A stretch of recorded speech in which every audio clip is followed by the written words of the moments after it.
নমস্কার, কেমন আছেন সবাই? আমার ডেইলি রুটিন নিয়ে একটা ছোট্ট ব্লগ। প্রথমে ঘুম থেকে উঠে ঠাকুর প্রণাম করে দিনটি শুরু করি, অ্যান্ড দেন বিছানা টিছানা গুছিয়ে একটু শরীর চর্চা করি। দেখুন, সময় থাকুক বা না থাকুক, শরীর ভালো রাখার জন্য একটু শরীর চর্চা করতেই হয়। এই ধরুন, একটু ওয়ার্ম আপ এক্সারসাইজ এবং একটু ইয়োগা। বেশি করি না, তবুও একটু একটু করি আর কি।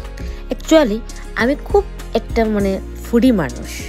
এই ফুডের ক্রেভিংটা মেনটেন রাখার জন্য আমি টুকিটাকি একটু এই শরীর চর্চা করি। তাতে সারাদিন মেন্টালি এবং ফিজিক্যালি ফ্রেশ থাকি। সময় পেলে আমি সবগুলো ইয়োগা করি, আর যেদিন সময় একটু কম থাকে সেদিন ইয়োগার মধ্যে সবচেয়ে গুরুত্বপূর্ণ দুটি ইয়োগা থাকে। সেই দুটি ইয়োগা থাকে, একটা হচ্ছে কপালভাতি আর একটা হচ্ছে অনুলোম বিলোম। আর একটু একটু ওয়ার্ম আপ এক্সারসাইজ করে একটু ছোট হলুদের টুকরো, কাঁচা হলুদ এবং একটু গুড় নিয়ে আমি দিনটি শুরু করি, এবং সকালের জলটি উৎকটাসন হয়ে খাই। তারপর স্নান টান সেরে এসে ঠাকুরঘরে ঢুকেই আমার প্রথম কাজ থাকে গোপালকে স্নান করানো। তো আমার লাড্ডুকে আমার মায়ে স্নান করিয়ে গেছেন। যেহেতু মঙ্গলবার, তাই আমি মহাবীরকে স্নান ছাড়লাম। আমি প্রতিদিন মহাদেবকে স্নান করিয়ে একটা বেলপাতা দিই।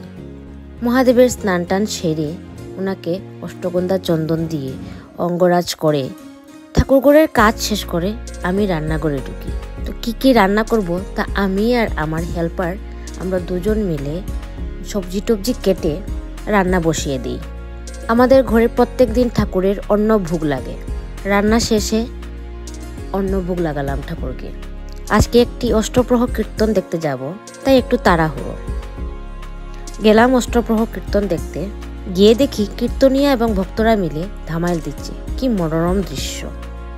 ওনার গান প্রায় 2-2.5 ঘন্টা শুনলাম। দারুণ লাগলো। আজকের দিন আমার এভাবেই কাটলো। Thank you.